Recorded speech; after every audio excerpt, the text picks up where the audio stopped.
Okay, guys, we want to share with you the live stream that we're going to do on Facebook right now. So this is Navigating the School Years. It's be fun. It's be a good one. Going live right now. Hi, guys. What's up, everybody? How's everybody doing? What we're talking about today is navigating the school system. We are very experienced in this. Like, of all topics, I think that's something that we can do well in. Don't you agree? Yes. So, first thing that we came up with, I think the first idea that we both had, or first thought, was IEPs, right? I think that's like the biggest fear that parents face going into it. You're kind of thrown into this, like, hey, your child's going to have to go to school. A lot of times they go to school at the age of 3 when they have special needs, when they have autism. And, this, now granted, this is totally from a parent's perspective. This is from our perspective, and yeah. it's from the state of Florida. Like, that's Right. what we know. So, some states may differ, just so you know. Keep in mind, though, there are going to be similar programs state to state. They may just have different names, different titles. Right. So the IEP process, that's definitely the most harrowing thing, the most difficult thing to approach. It's definitely the scariest. What we would recommend, that there is usually training in your area. I would recommend doing training on. Hang on, guys. Let me pin this. So there's your information right there. It's pinned to the top of the comment section for Nova Southeastern University, who we partner with for events like this. So training in your local area is going to be paramount. It's going to be very important to do. It's going to get you much more comfortable with the IEP process. Talking to other parents, parents that have already been through this, that's key, because it is so scary. And walking in those doors and feeling like you are alone in this, and there's you sit down at a round table with anywhere from 3 to 10 people, and all of a sudden it's you just feel like you're the only one there for your kid, and that's not the case at all. Something else I'd recommend. This would not be the norm, but if someone goes into an IEP, they can request to bring someone in with them. I would ask another parent. If you know someone with a child already in the school system, ask them. Say, hey, can I come sit in on your IEP just so I know what to expect for our first IEP? That kind of thing. Right. It's not something I've ever seen anyone do, but that's just an idea we had. Yeah. If we'd have thought of that back then, we would have done it. So, somebody asked, what is the training in Florida called? Excuse so, there's me. no, actual training. I mean, we had an organization here that did IEP Jeopardy. Right. That was our first take on it. So I would recommend going to some of your local colleges might have IEP classes for parents. Right. But definitely contact, if you're in Florida, which they might have them over other places. Oh, I'm sure they do. Here it's called Center for Autism and Related Disabilities. They can get you in touch with a lot of places that can do IEP trainings. See, we already have people say they're willing to do it for their people in their area. Yeah, IEP meetings are dreadful. They are. They can be. They can be. But I think going in with a positive attitude. For sure. Knowing that you're all a team. Don't do the whole... So Asa and I, when we did IEPs, we never sat next to each other. Because we didn't want it to be like us against them. So we always tried to stagger ourselves. Right. So that it looked better. See, in my mind, it was more like they never know where it's coming from. It's like this, but that's maybe that's just me. Another great thing to do, touring schools. So in many, many, many school districts across the country, you have choice. You have choice for schools. Pushing the right buttons, talking to the right people can get you moved from your home school, which is, generally speaking, like for us here, Abby's home school was never her home school. Like Isaiah went to one elementary school, Abigail went to an entirely different one because they didn't have CSS classes in Isaiah's school, even though that was our neighborhood school. CSS is communication and social skills. Right. So again, every state's going to be different. Even districts have different names for the classes. Abigail, the CSS class here in Duval County is for kids who may not have an autism diagnosis, but have some characteristics that are all the same. So you don't have to have that autism diagnosis to be in a CSS classroom. Thank you. An IEP is an individual education plan. We didn't cover that. So it's an individualized plan for each child. It lays out the goals and the methods that are going to be used to reach those goals throughout the school year. And then they put the measurements for that when you revisit it for the next IEP meeting. Okay, so touring schools, finding that best fit. It's not, the school district is going to tell you that every classroom is the same within the ESE department, the Exceptional Student Education, CSS class, like they call them here. They're going to tell you they're all the same, but they're not. And they're not the same because they're run by people, and people differ. Teachers are different. They have different styles of teaching that, one teacher may be a better fit for your child than another one. So it's going to be a best fit situation. Use your parental gut. You've been using that for years. It's not any different going to the school system. They are no more professional when it comes to experience than you are, to be honest, because you are the parent. Site coaches are another big factor in that. It's not just teachers, but it's site coaches. So, and again, this may vary, but you typically have classrooms, teachers. You have principal over the whole school. With site coaches are over the special needs department, the ESE department in that school, and the site coaches can differ from school to school as well. So somebody asked, what is the difference between an IEP plan and a 504 plan? So an IEP, you have to have, and I just looked this up. I don't want you to think I know it. But you have to have a disability. Let's see. A student can have a disability yet not qualify for special education services or an IEP. To qualify for a 504 plan, a student must have a disability that affects a major life function. But it does not have to be one of the 14 categories outlined by the Department of Education. So there's a little more leeway, I feel, with the 504 plan, and you have to have certain diagnosis for an IEP. Okay, so public school, right? Public school is not the only option. It's not the only one out there. Right. Definitely explore opportunities for scholarships and grants, things like that. See what the requirements are. Again, speaking from our experience here in Florida, we have the McKay Scholarship. McKay requires that you can move down to Florida, but you have to go to public school for a year before you qualify for the McKay Scholarship. McKay Scholarship, how much money you get is based off of the child's support needs, how much support they require. There's a lot of factors in there, but definitely look into that. Google is your friend. Other parents are going to be an unbelievable resource for that kind of thing. Talk to people that are already doing it. Find parent groups on Facebook. Say, hey, is anybody in this area? That's a great resource for it. Understand that I don't want to bash public schools at all. Like there are some fantastic ones, and we've had some fantastic teachers and site coaches and experiences in public school. Although a lot of you know our history with Duval County, what it boiled down to, but that was not with the teachers or with the schools themselves as a whole. That was specific situations. Don't go into it thinking, oh, this is going to be terrible just because it's public school. A lot of times you're going to have good results and outcome from that. But be picky. It's your kid. You only get one shot at this. This is like early intervention. I don't want to freak you out, but you only get one shot. To educate your child when they are 3 years old going into a classroom, they're only going to do that one time. They're only going to be 3 years old starting school one time, and you don't want to waste a year by them being in the wrong class. Not to freak you out, but it's important. I know it's not all, powder puffs and unicorn farts. I understand that, but this is important stuff. So, you good? I'm Take good. a breath. Okay. He's hyped. He's good tonight. I love this topic. It's such a great topic. I'm ready to go. What are you going to say? All these notes and stuff, guys. Look, I'm going. What else you got? Come on, I'm ready. We want to go through the comments as well. So, Angel Morales said, what if I can't get them to follow through with what is put in the IEP? I've been having a hard time with that. So, first of all, remember, this is a contract. Yes. So, they cannot not follow the IEP. If you're having issues with that, I would say paperwork, like track what you're having the issues with, and you can request an IEP meeting at any time.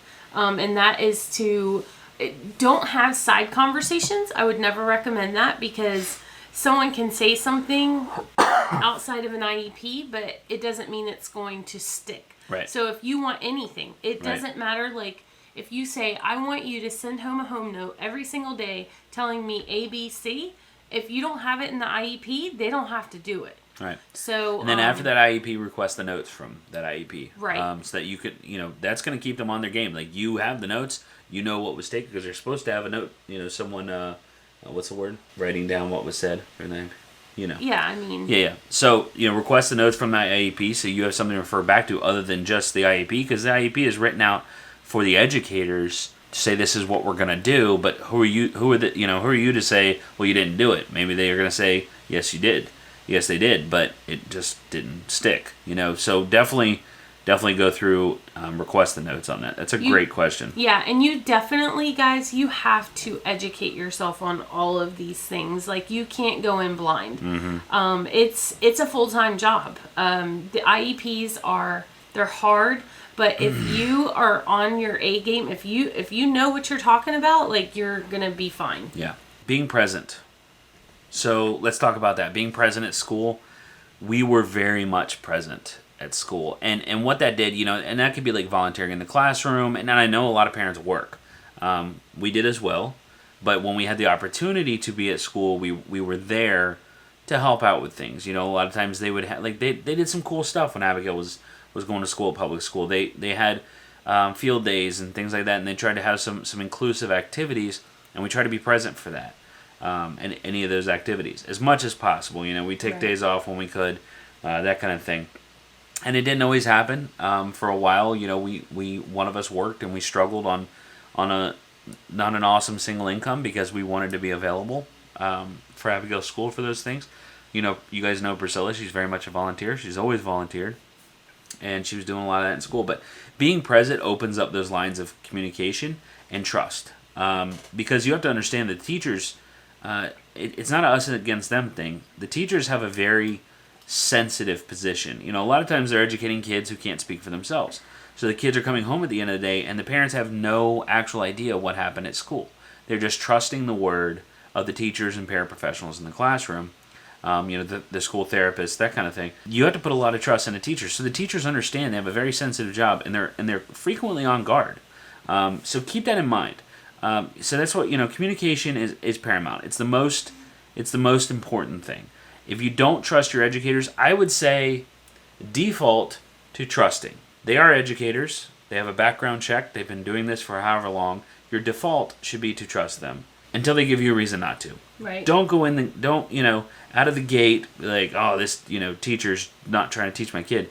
I know that is the mentality of a lot of parents, because you get on live streams like this and there's comments about, people going back and forth about this happening and that happening. And yeah, people are in crappy situations sometimes, but I want you to trust the teachers initially, because what happens is the teachers can sense that and communication will shut down if they don't feel trusted.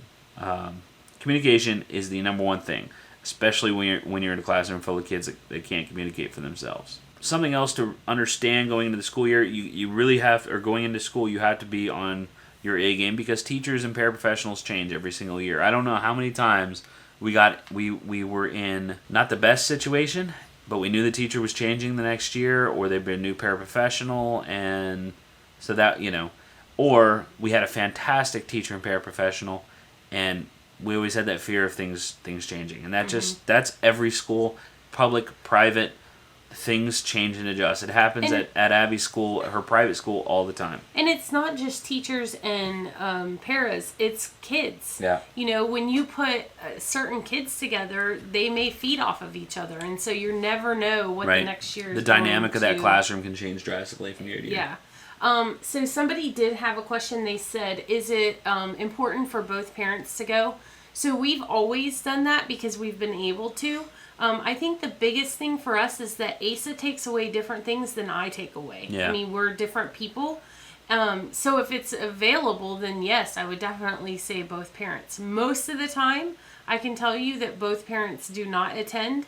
But I think that's more a family dynamic than it is anything else. Right. And we're talking about IEPs? Yes. Okay. Yeah, I would say take off of work and go. Because also, that's kind of a marriage thing. That's a support thing. If we both go to the IEP, we're both on the same page. We both know what to expect throughout the school year. We know, when one parent talks about one thing, the other parent's on board and they know what they're talking about because they were present for that. I'd say, yeah, if at all possible, I would say yes. Make him go or make her go. Whatever, whichever way. My next point is to expect results. Results and growth.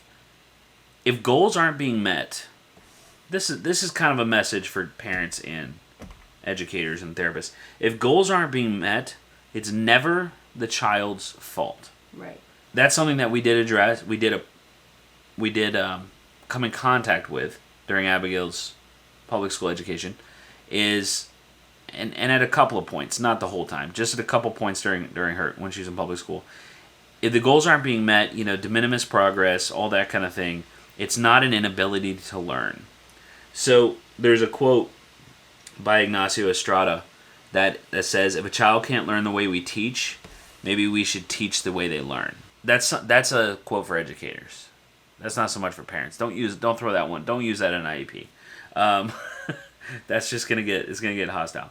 But that's for educators and for therapists. And every child is different. Every one of them learns different. If you're doing one certain curriculum for one student, understand autism is a spectrum. Like if everything else is different, your curriculum should be as well. Well, and that's why your expectations with children. Individualized education plan. So it's never the child's fault.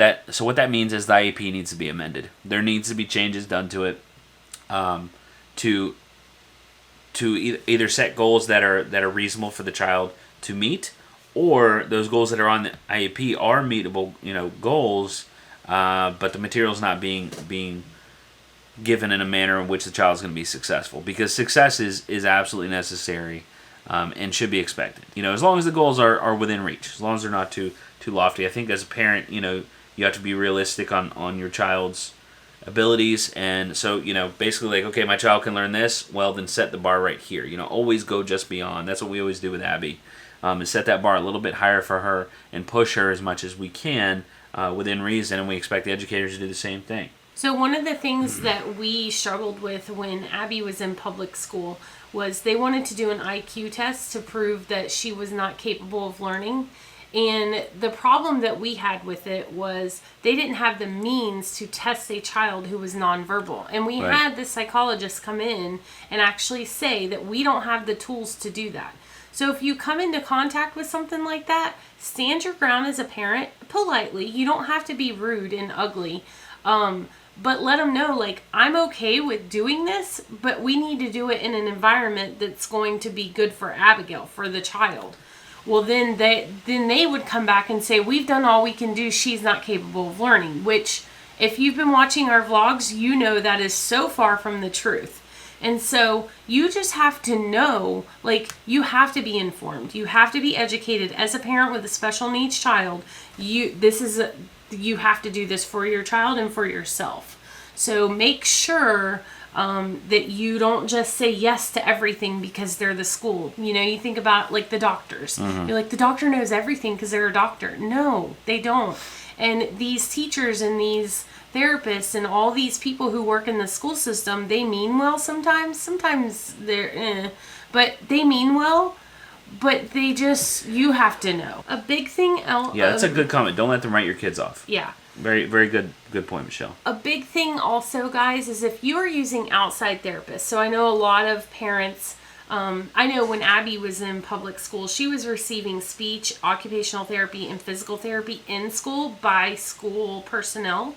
But her ABA therapy was from home, and they were an outside resource. Mm-hmm. So one of the things that our county still struggles with is letting those therapists come into the classrooms.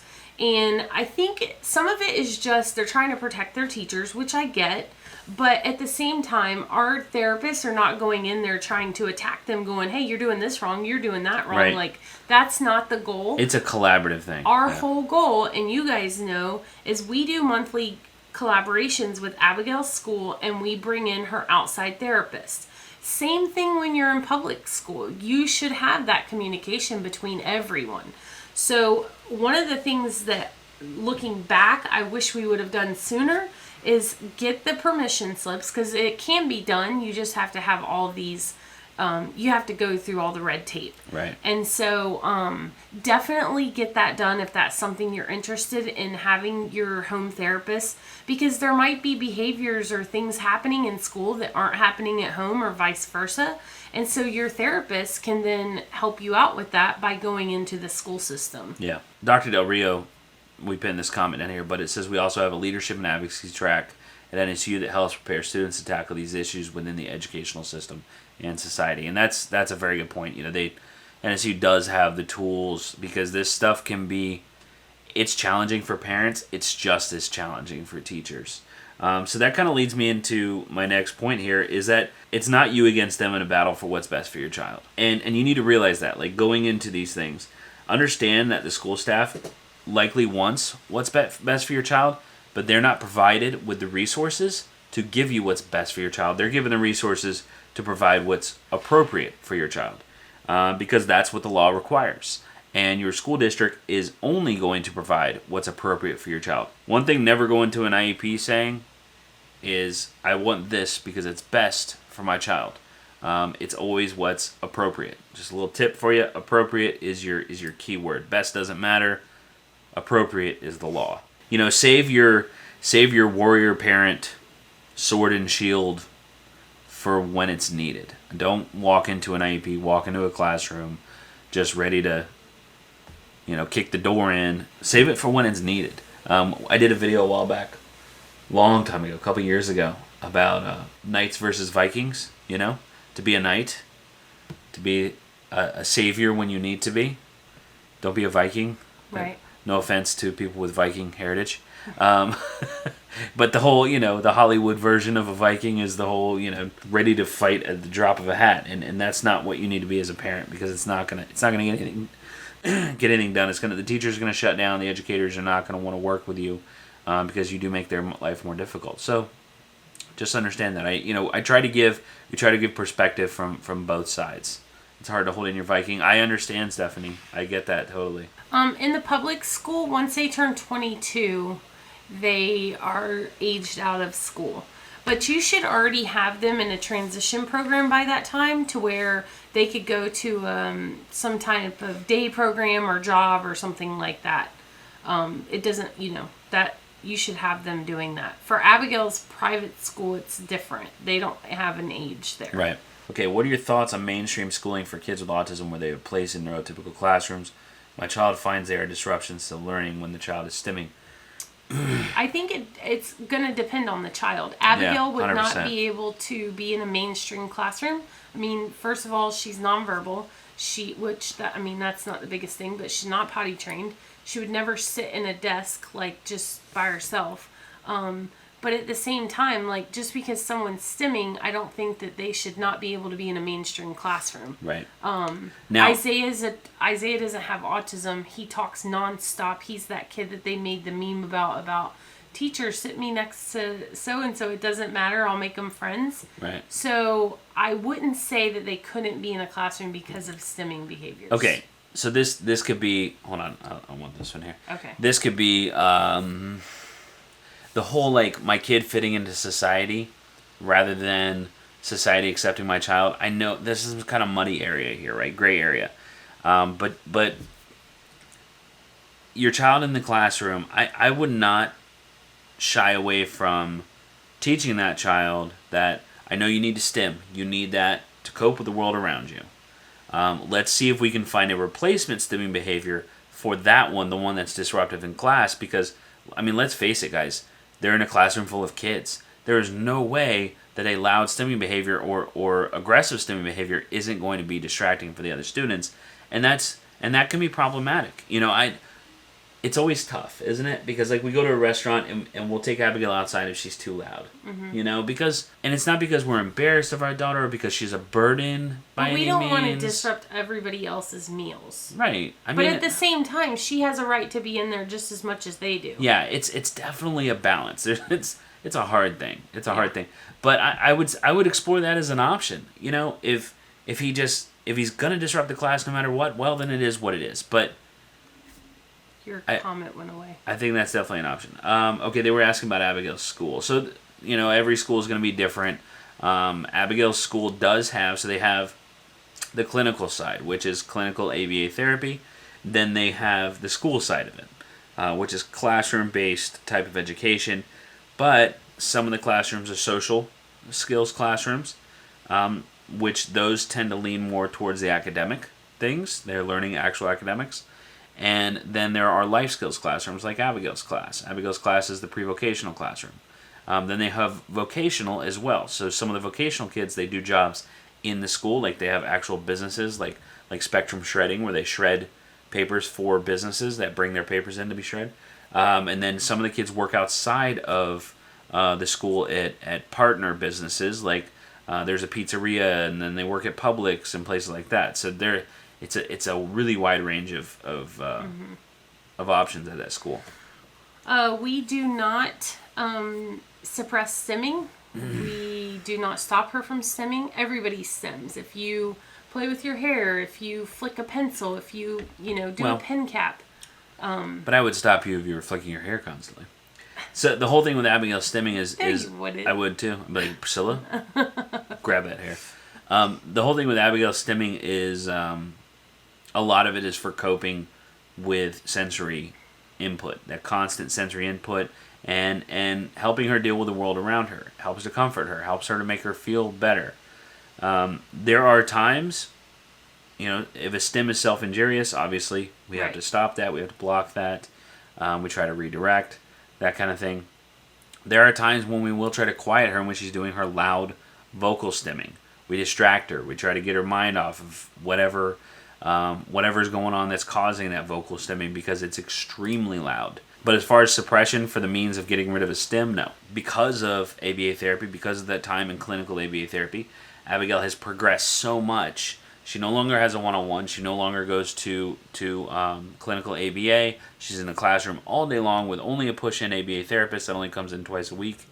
And she's gotten so far advanced that her McKay scholarship almost covers all of her education at JSA, at her school. So that's fantastic. So that's, it's just a good testimony for the type of programs that NSU offers.